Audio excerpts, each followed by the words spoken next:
Hello, I'm absolutely delighted to welcome David Thodey to the conversation on brave feminine leadership. David, fabulous to have you here. Oh, look, thanks, Melissa. Really, my pleasure to be here. Before we kick into our conversation, David, I might just take a minute to run through a brief sort of bio for you. So for our audience, David's a business leader who's focused on innovation, technology and telecommunications with more than 40 years experience. He's currently chairman of Australia's National Scientific Research Agency, CSIRO, Tyro, Australia's largest independent EFTPOS banking institution, and Xero, a cloud-based accounting software provider for small and medium-sized businesses. David is also a non-executive board director of Ramsay Health and is very active in public policy and recently led an independent review of the Australian Public Service. We'll save that conversation for another day, David. Prior to his non-executive career, David had a successful career as CEO of Telstra, and prior to that, CEO of IBM Australia and New Zealand. In 2010, David was one of 8 founding leaders for the Champions of Change, which was launched by Elizabeth Broderick in her role as Sex Discrimination Commissioner to address gender inequality. In 2017, David was made an officer in the General Division of the Order of Australia for Ethical Business Leadership. Fabulous to have you on board. Can't wait to have your voice. After that, I feel old after all that. Anyway, it really is great to be here. Not the intent, but you've packed a bit in, David, so I had to do some justice to it along the way. David, I am going to ask you in a minute to share a little bit more about yourself and sort of why you are who you are, I guess. But before I do that, I guess it would be remiss of me not to say that I'm really looking forward to our conversation around diversity and culture. Yep. And I pull out culture in particular because of my own personal experience. In my role as CEO, we had a very long-term, strong relationship with Telstra, and you were one of our key customers for many years. That's right, I remember. Yep. And what that provided for me was a front row seat, if you like, to the very tangible and real impact that I saw you have on both the customers and also the employees, but more broadly, the whole ecosystem in terms of working with Telstra. So I just wanted to call that out and acknowledge that it really was extraordinary to be part of at the time. And I'm very intrigued as to who the person is behind some of that. So, David, over to you. Why are you who you are? Oh, that's a good question to start with. Look, I think that I do have a strong set of values. I have a view around the pursuit of truth and excellence and being really honest about where you are as an organisation.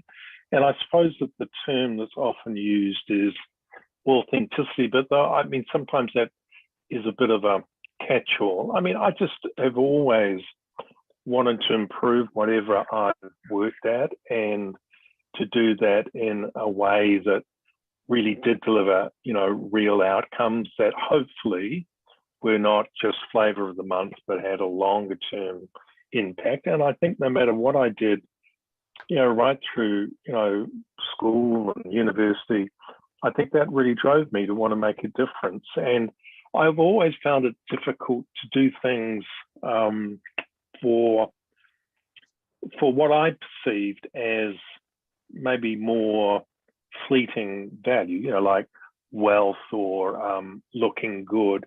Because unless I felt a deep commitment to something that I could see really could be, have a positive impact, I tended to move away from that. So that's always been really at the heart of who I am. And, haven't always been successful, Melissa, I should quickly say, but that has always been very, very much about who I am. Fantastic. So I'm going to kick straight into the diversity space, and I'm just going to ask you, David, there's we're still having a conversation around gender diversity. It's such a broad area, diversity. And, you know, my focus in these conversations is broadly associated with gender diversity. But I'd love to hear your perspective. What's the question we should all be asking about diversity? Oh, gee, yeah, and we've been asking it for a long time, the sort of generic question, Melissa. Well, again, for me, probably relates to the first answer I gave you.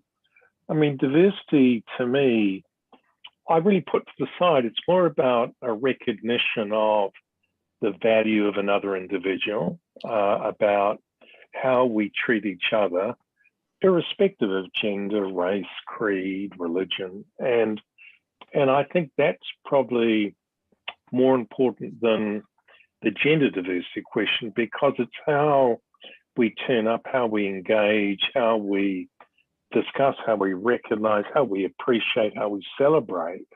And often I think it's more helpful to talk about how we create a climate of inclusion rather than exclusion, because diversity appreciation is when people feel excluded, or that one group has a benefit or something that is not made available to everyone.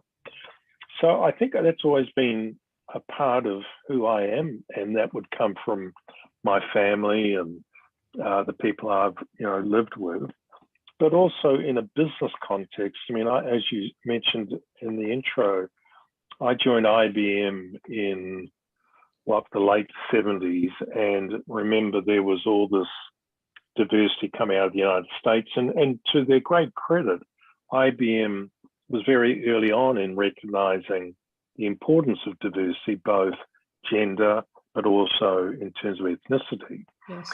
But they took it from a commitment to a value or a view ethical position to how they implemented it within a large, complex multinational. And that's difficult because they're working across many different cultures.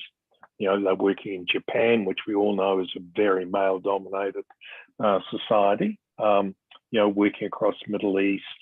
And so they had to take it from, an ethical position about how they wanted to do business to actually implementing it within a complex organization across many cultures.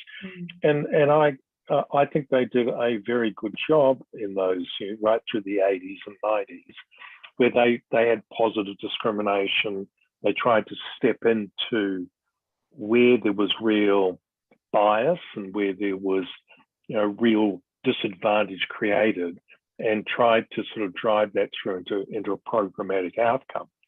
And programmatic outcomes are important, but of course they're just a program. And unless you change what's inside people, they can, just be a little bit of a flash in the pan. I mean, I can remember the time when the answer was unisex toilets. I mean, quite honestly, it's just so superficial and so, really not addressing the fundamental issue of how people treat each other. So I go to a far greater ideal about how we create a world or a business or a community that really does celebrate and includes everybody with a diversity of thought and thinking.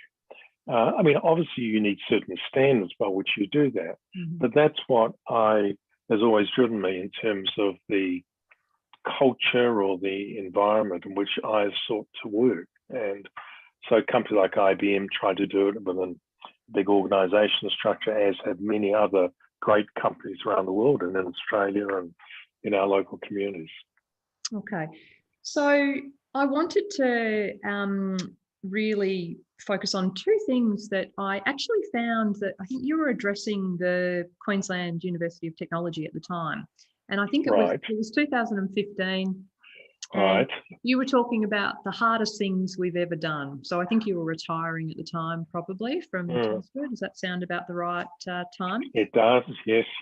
Yeah. And there were two things that you said that I think will be really interesting as part of our discussion. One was culture beats strategy every time. Yeah. And I really want to talk about your perspective on culture very broadly. And, you know, you shared with me some ideas of some organisations that have got very strong, very good, very diverse cultures. Yeah. I'd love to hear about that. And the other one was that it was the end of the so-called command and control leadership, that there was a new sort of leadership paradigm, authentic leadership. I want to explore that. We're some years on from that conversation now, and I really want to explore that as well and start to ask you questions around, for people wanting to improve their own leadership, how should they think about that? So if we can start with the culture and what you would call out as the hallmarks, if you like, of the sort of culture, you know, what does a culture feel like that provides that inclusive sort of style that you're referring to? Right. Well, yeah, I do remember that presentation actually, and you know, it's become quite a common term, you know, culture beats strategy. Let me try and give you some context to it, Melissa, because it actually goes deeper than sometimes I worry about the React today about, you know, people redefining values and which are all important, but I think it goes a lot deeper. So let me try to use Telstra as an example. So Telstra has always had a great set of values. I mean, I can remember, you know, we had service, trust, respect, integrity, commitment, and I think the last one was teamwork. And these had served us well. They're really good values. But somehow they had become, you know, on the poster, they were believed in, but they didn't actually drive our behavior. And then, of course, what would happen, we'd have these values, and then we'd have this rule book. You know, and remember, Telstra was a regulated entity, so we had a large number of people looking over our shoulder determining how we should behave, and then we were very good at documenting, you know, this basically how we should behave in any situation. And of course, they weren't aligned. I mean, because one was very prescriptive, follow the rule book, and on the other side was saying, well, no, we really want you to adhere to these values. And I remember looking at that and determining that really you can never write a rule book about how people should behave. I mean, here I am sitting in an office in Sydney, and, you know, I didn't see, I mean, we had 40,000 people. I couldn't be in front of them all the time. And we needed a set of principles and values that allow people to make decisions within a certain framework, so that we weren't having to write the book about it, but enabling them. And I think probably the other thing that it comes from is I fundamentally believe people 98%, 99% time want to do the right thing. Absolutely. And yet somehow in large complex organizations, we put in these structures that, you know, always seek approval for what should be done. And it's like delegating the decision up the tree. You know, when I first became CEO, anyone in Telstra who wanted to go overseas used to have to get the CEO's approval. I mean, quite honestly, I had no idea at all about. One way to keep yourself busy. Exactly. In the days when we could travel. There you go. Exactly. Well, at least we could travel then, I suppose. But so as we talked about it as a senior team, it wasn't just me. We said, no, look, we really need to change the environment to give people, you know, trust them, you know. And every time we get an employee engagement survey, you know, I think every organization in the world gets it, you know, hey, I really trust my immediate manager, but those senior people up there, you know, don't want to have much to do with them. Yep. So we wanted to try to invert this behavior and actually recognize, you know, people and their innate worth and their value and how good they were. So we spent a lot of time looking at what those values could be, and we changed them from those very good values of service, trust, respect, integrity to ones that were a little bit different. So one was trust each other to deliver. Mm-hmm. Now, that doesn't sound much when I say it now, but rather than this culture of follow-up or of rule-based, we said, no, David, I'm going to trust you to do what you said you're going to do. And if you muck up, come and talk to me about it. But I start from a fundamental position of trust. Mm. So that was the first one. We also had a new value that said, find your courage. That we didn't want people who were just complying. We wanted people to step out and do what they believed was the right thing to do and not be confined by what the rule book said this. We also, which was a very specific Telstra one, which was make the complex simple, mm-hmm. because we had a culture where we always said, well, it's really complex. Well, we know it's really complex, but great people go through complexity to simplicity. And in fact, great leaders make really complex issues really simple. Mm. So, and then we really said, look, in the end, for all of us, me as the CEO, and every one of us, the final arbiter is the customer. And so no matter what we do, we weren't saying the customer was right every time, but we said the final arbiter is the customer, and that should drive our behavior. And I've realized as I look back that was really quite significant, not because customer centricity is implicitly right or wrong. It is right. But what it did, it actually created an arbiter that sat outside of us, of all of us. So it wasn't my opinion or someone else's opinion. Yeah. It was an external standard that we all held ourselves to about creating brilliant product, the way we turned up every day, that every one of us could make a difference, whether I was in treasury or I was doing service, frontline service or sales. It was every one of us about how we turned up. And I think that was what we meant by culture. So yes, it was some words, but it was how we translated the behavior. And then we went through every policy inside Telstra to make sure that our policies reflected those values. And that was, one of the big changes we made. I'll use the travel example, because we then changed our travel policy. By the way, this was nothing new. We borrowed it from Netflix. We said, hey, from now on, anybody in the organisation can go wherever they like. You don't need to get anyone's approval. Go for it. And the only thing is that you'll be held accountable for the decision you make. Yep. I know it sounds simple, but it's actually, if I want to go to a conference in Singapore, as soon as I get the approval from my boss, well, I'm free from the responsibility of the decision. Off I go, I do my conference, come back. Whereas if it's my decision and I have to justify it, completely different attitude. And there were many examples like that. So this is about, enabling people to take accountability, be responsible, recognizing them, celebrating them, holding us all to a separate standard.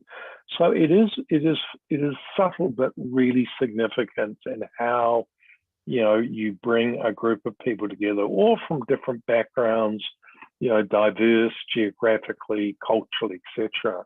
And it brings you together in a way that is difficult to do. And I think alignment is one of the most important things in an organization. Really hard to do, but if you can get alignment against a few simple things, it's amazing what you can do. So that's some of the things behind culture, and that's why we said that culture was probably more important than strategy. Of course, the strategy is important, yes, but you get that culture right, it allows you to course correct a lot more effectively and quickly. It allows you to drive ownership and people engage in a way that often is difficult to get. And it stops the sort of top-down, well, all wisdom is, found in the CEO and the senior leadership team, and that's just not true. It's about how we all come together. So I hope that gives you a little bit of an insight. It does. And I wondered if we might turn our minds to Zero just briefly. Yeah. And you had shared with me how Zero is a very good representation in terms of diversity across the business. Yeah. What does that feel like? Does that feel different? Can you call out elements of that culture? Yeah, and it is a really interesting one. I've been at Xero now for a couple of years, and so just to get the statistics out, I think 70% of the senior leadership team are females.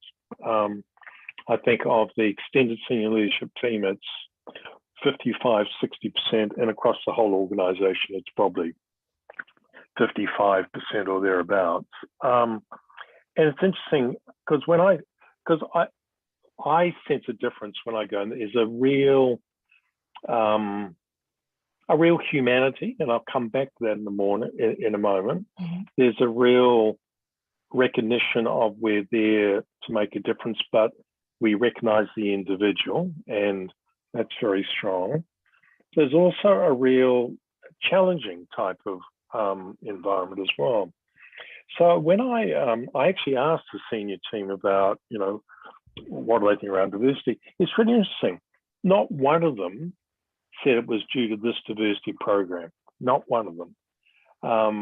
What they immediately talked about was what the company stood for and their values. And it was around their purpose, that they felt united in this purpose. Mm-hmm. They talked around that diversity is not a policy, but it's a way of life. Yes. Really interesting, isn't it? Yes. I don't think about diversity when I'm at home with my wife and my kids. It doesn't come in. They are real people who I value and appreciate. So it wasn't about policy. And then they talked around these values that I've already mentioned. They have a value called #human. And this is really important. They want your whole person to come to work, not just your business person. And they want to see, and they talk about this all the time, about, recognizing each other's humanity. Now, at the same time, they have this other value called #challenge, is they challenge each other all the time. It's not in any way a passive environment. In fact, it's very engaging, because if I say something, they'll say, even to me, I happen to be chair, they say, well, David, why do you say that? And so there's just this culture, but they do it in a respectful way. And they have this real commitment to meritocracy. So it's really interesting. They don't talk about diversity. They talk about who they are and what they stand for. And I think that's more at the heart of creating work environments or cultures or communities that really do excel.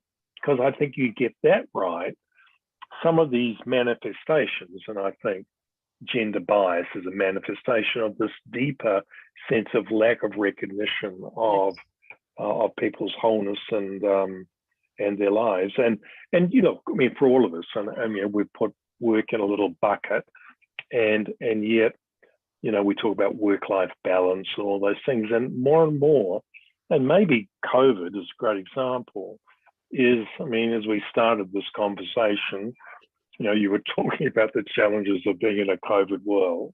That's life, and it doesn't make your work contribution any less or not. If kids are doing homeschooling or the dog's play, who cares? But recognizing that and then moving forward is really important, I think. So that's what we've found at Xero. And look, it's not perfect. It's, we get some things wrong. We have, still don't have perfect behavior, and sometimes we don't hire the right people. But this underlying commitment to the humanness and the recognition of people, and then helping them to be incredibly successful, is what I think has really made a difference. All of those things you've just said, and all of those, we're not perfect, and all those things, that is #humanity, though, isn't it? Well, it sure is. It sure is. For all of us, Leadership is, leadership is really challenging. And I know for many people in our audience, they're considering a whole range of things. Some of them are considering, how do they be better leaders? Some of them are working out, do my values still match this organisation that I'm at? Should I, think about moving on and finding somewhere else? Yeah. Just would love to ask in the first instance, for people who are focused on improving their own leadership, what advice would you have, kind of, top 3 questions they should ask themselves? Yeah. Look, I'm not sure I'll give you the perfect answer here, but look, I do think great leaders have this great self-awareness. I mean, you asked the question the way about the alignment of your values to the organisation, really important. But it's got to start inside you. You've got to know what you stand for. And I think a lot of us, and I would include myself, don't spend enough time reflecting on what really gives us energy, what we find difficult, what we find easier. And many leadership programs we all go on over the years, we get feedback, etc. Some better than others. But I think they're really important, because when you know what drives and motivates you, when you started this interview asking me about what drives me, and it's a very good place to start. So you've got to be aware of that and then move from there. I think the biggest derailleur for future leaders or leaders of today is a lack of self-awareness. And because I've known wonderful people, and who have never quite realized their ultimate potential, because there's been this lack of awareness of how they impacted others, or they didn't get the right people around them. So I'd really start there. That'd be the first one. The second one is in knowing what drives you, then being clear about what it is that you want to achieve. Now, and that goes back to this purpose-driven, what really gives you value. Climbing up an organizational structure, it may, so I all credit to you, but it's really the why do you want to do that? Why do you want to be a leader? Why do you want to be a manager? And being really honest with yourself about what is the driver, and then determining, the cost of doing that. Because, being a leader, look at the premiers of the States at the moment. Think about how many hours they're spending every day. They're not with their family, they're doing things. It takes incredible discipline and resilience and a commitment. So really assess that and determine if that's something you're willing to step into, because that's what great leaders do. And so when I often I look at the qualities of leadership, and as I look at the millennials versus Gen X, Gen Y, has the fundamental traits of leadership changed? And look, I know they manifest themselves differently, but I don't think they do. I think that great leaders, with all their strengths and their failings, have this self-awareness, but they're driven by this bigger aspiration to achieve something, and then they give so much to it. And so I think they're the 3 things I would reflect on. Now, look, do you need to be good at what you do? Yes. Do you need to, have strategic insight, all the different things? But I think those things are really what drive great leaders in the end. I think they take you to a certain level, and then it's all the other stuff that becomes, I think, more important on your journey. Yeah, I think that's right. And, because there's, all of us in our leadership journey, there's times that are really testing and trying, and, it sort of throws you on back to what you stand for, and be able to weather those difficult times is really what is, you go back to what you're standing for to get through that. And, I can remember, I became CEO of Telstra, and, it was a very difficult time. It wasn't the most popular job in Australia at the time. Not many people, really admired Telstra as a company. And I can remember some people saying, why did you ever accept that job? And the first year was not easy. I didn't get rung up by journalists wanting to do an interview, or they didn't invite me out to lunch, Melissa. So, and I'd go to Canberra, and they didn't want to talk to us either, because it was a company that I think was arrogant. It was not delivering good service. It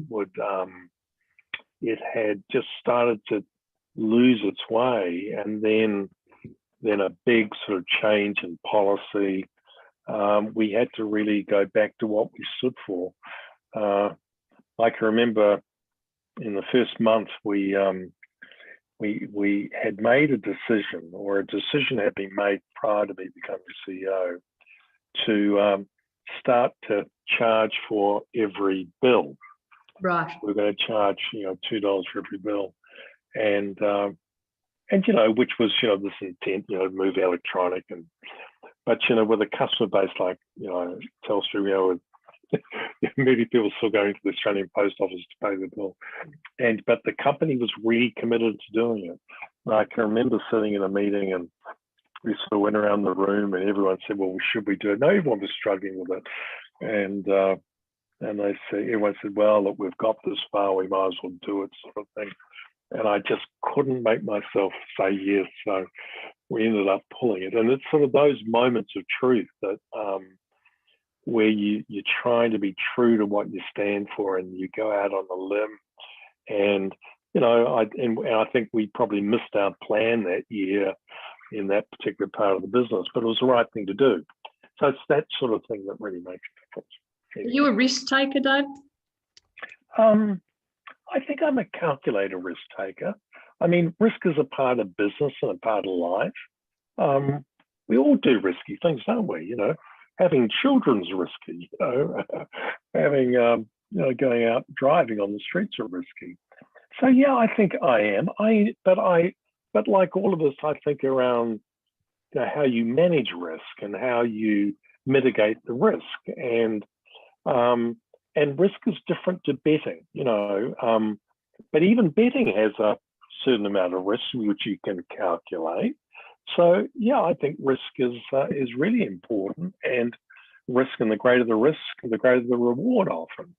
So I think it's important we know we are risk takers, but also at the same time thinking about the implications and being calculating in that risk. Starting up a new company is risky, it's because what? I think within first 2 to 3 years, something like 50% of all businesses fail. So is that risk you're willing to take? So yeah, I think I am. David, I just want to touch on, when we think about broadly diversity statistics, the United Nations report, and this is from 2019, but it kind of talks about 28% of manager positions globally are occupied by women, and it's the same largely as the figures were in 1995. Yeah, Jay. You were, wonderful to step up when Elizabeth Broderick made the call around what was then called the sort of male champions of change. Today, the champions of change. What, you know, just reflecting on that and reflecting on still not seeing that needle kind of shift. Do you have any thoughts on that at all?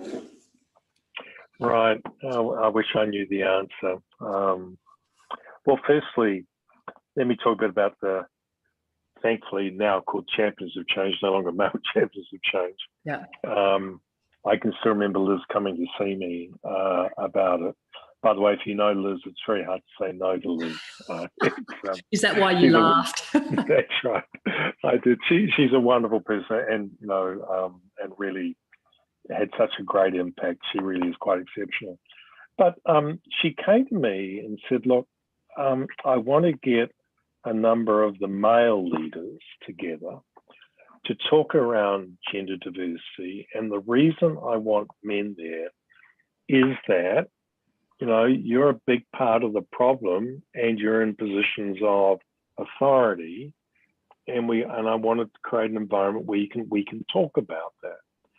And while, you know, I immediately had a concern around being only men. No, Liz was there, let me quickly add. Yeah. And it was an environment where there could be an honest dialogue. Because, you know, every time I'd been in a meeting talking around diversity, it had always been about, you know, what, you know, I'm putting in, you know, it was sort of very A-type behavior. Well, you know, I've got it, we're putting in childcare, you know, we've got replacement tapes. You know, it was always about, I've got this program and we've got it licked, rather than an honest discussion about, gee, this is really hard and we're not doing well. I'm doing something wrong, because even when we've got great, you know, leaders who happen to be women, they're opting out or they're not coming through. What are we doing? We're creating an environment that's not right. And it took probably a year before people would have that conversation and actually talk out of vulnerability rather than having the answer. And that's what I worry about in a lot of these discussions, is that people, as we mentioned before, is going to be a program. So that's what the real value of the Champions of Change has been. And look, we did share programs, and, you know, because you do need to have things to remind you, you know, 50-50, if not, why not? You know, Telstra put in all roles flex in 2010, because they are real things about creating flexibility in the workplace.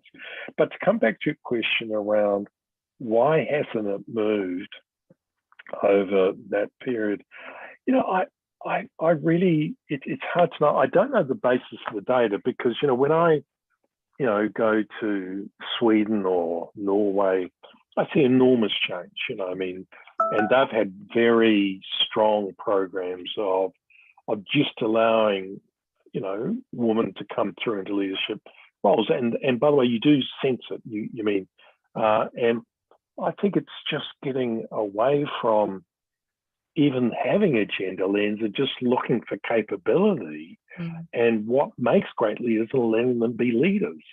And I think just for too long, right across the world, we just have not been able to get to that place, because you do need to have intervention. I remember going to Liz, because about 2012, 13, because our numbers weren't moving at Telstra. And I said, look, Liz, I can't stay on this male champion of change. I'm meant to be some great, you know, leader changing the culture, and our numbers aren't just working. And she said, well, David, you know, that's even more reason for you to stay, because we need to talk about why. And then, you know, interestingly, 2 years later, it was a lot better, the numbers. But I think it's having those discussions, and I think if I think around the world, and why those numbers haven't really moved, is that I think many women, you know, opt out and say, look, I can go and do something better somewhere else. Why would I subject myself to this culture of self-promotion, of hierarchy, or whatever it is? I'll go and do something different. And they do, because there's no difference in capability. And you know, I have come across a lot just in the conversations I've had in the first series and also this one. There is a lot of that. There is a lot of a certain point where there's a values mismatch, and people opt out and create their own businesses, and therein lies an opportunity for us to improve the amount of sort of funding available for female startups as well. But David, you raised vulnerability, and thank you for being part of those conversations. And I think also thank you for going back to Liz and saying, you know, I feel like I shouldn't be sitting here because I'm not delivering. It kind of goes back to that whole humanity theme that we brought up earlier. But what I know, that feeling vulnerable and feeling moments of self-doubt is not uniquely female. Sure isn't.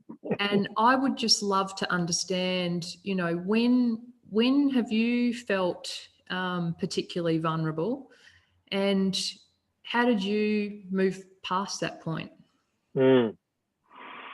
Well, I mean, I really agree with you. I think it's a trait of for all of us. You know, we get put into positions where we, you know, question our own ability and feel vulnerable.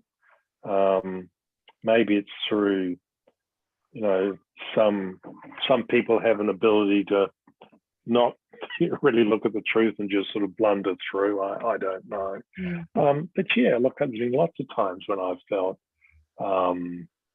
you know, it's all too complex. I didn't feel I had the skills to do it. I think when I became CEO, even of IBM, suddenly you've worked with a group of people for, you know, 20 years, and suddenly you're elevated and to be the leader. And with that goes a certain sense of, what you have to do, and you're not really equipped for that. Same with when, become put into leadership position at Telstra, dealing with the markets, having to work with the board and things like that, and things don't always go right. I can remember at Telstra the first year, we had 2 profit warnings, and the market was not impressed. And so at that moment, I think, gee, maybe this is all too much. So how do you respond? Well, it goes back again. You've got to go back to who you are and what you believe is the right thing. Because if it's purely for self-recognition, then well, I might as well go somewhere else. So, but each time you go back to, well, I fundamentally had a belief that Telstra could be a great company, in fact, a great global company. I felt for the people that I felt that they were not recognized for everything that they did. And also that was deep within what I felt was right at the time. And that was what kept me going. Now, I was willing to say, hey, if I'm not the right person, grab somebody else, that's okay. So I was willing to be, called and also ask for help. I remember having a lot of conversations with Catherine and trying to be absolutely honest and say, well, are we missing something here? So being open about that questioning of yourself, and then making the best decision possible. And then you've got to execute too. At the end of the day, you're measured by an outcome. I make no apology for that. You've got to deliver. And there's a certain time to do that. But along the way, you've got to keep testing. Is this the right thing? Is it not? And inevitably it comes back to yourself. But you've got to stand strong in who you are as an individual. And then play out what you think is the right thing. If you're wrong, fine, move on. Yeah. I love that you flag asking for help, and for people in the audience not aware, when you refer to Catherine, you refer to the chairman of Telstra at the time. Sorry, Catherine Livingston. Yes, yeah, that's yeah, right. Yeah, And sorry. Yeah, no, that's okay. It's just the you know the a lot of people do think that it's a sign of weakness to raise their hand and ask. And I think it's the absolute opposite. But I think it'll be wonderful for our audience to understand that. So, David Thodey, you've also suffered from imposter syndrome along the way, have you? Yes, absolutely, I have. You think, well, how they, why are they listening to me? I don't have anything great. But in there, I think there's the ability to be yourself. With all our imperfections, but also we have strengths. I mean, you have wonderful strengths, great communication of everything you're doing. But we all have our challenges, but in that, celebrating that and having that freedom and not trying to be something you're not. And I think that great leaders have that ability. And there's a humility about them, and there's a caring about others as human beings. With that comes hard work and discipline, rigor, and all the rest of it. But that's what really allows people. So yeah, I've suffered from bouts of not feeling comfortable. Yes. I mean, I mean, there's nothing bad. I love knowing everything about a topic I'm going to talk about. Do the research, but there's times I don't, and you sort of feel, oh gee, I'm not in a comfortable place, and so you just got to reflect on that and be honest about it, but then offer an opinion. So yeah, that's sort of life. It's just like, as I said, raising kids. You don't have all the answers all the time, but somehow they turn out okay, don't they? Well, I'm halfway through, so I'll let you know. I'm sure they do great. David, my final question for you this morning is, from your perspective, what does brave feminine leadership look like, and do you think it needs to change? Right, brave feminine leadership. Well, I'll go back to the point I raised before. I think leadership, really, irrespective of race, creed, gender, has certain qualities. So I think the characteristics of leadership, I mean, I talk around, great leaders have great vision. They have this humility of spirit somehow. They have great self-awareness. Usually they have great integrity. They usually have this great resilience, commitment. There's something strong about them, and discipline, and often have this sense of humanity. I think those things are not gender specific at all. So I think great leadership is great leadership. I think in terms of bravery, I think we all need to be courageous, stepping into the uncomfortable position, with all the vulnerability. But I do recognize that probably that women have had to do that more because of all the stereotype and gender bias. So I do think there is a sense of bravery, and I would encourage you to have the self-confidence to step out and know that things don't need to be perfect. None of us are perfect, but give it a go. So I think there's that element too. Is there differences for women in their leadership style? Look, there's certain traits that we all have, and maybe there's some, in women, but that becomes, you can very easily sort of start to stereotype, that women are more caring and succor, because of children than men. I'm not convinced that that's absolutely true. Yeah. So I think I would tend to try to move away from those stereotypes and say, let's celebrate great leadership and how people turn up as individuals. We do that, then we will it'll be a better society, a better community, a better business environment, and hopefully a better country. We do that, then we're getting the best out of people. We're helping them be successful. We're creating opportunity, and we're not limiting people. And that's often what we do with all our, biases and ways that we look at the world where we want to be more inclusive. So that's what I would say.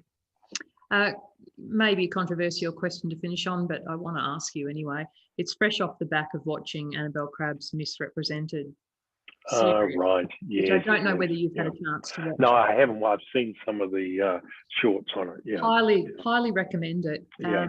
And so my question's not directly related to that. It's just more inspired by it. Would you ever consider a career in politics, David?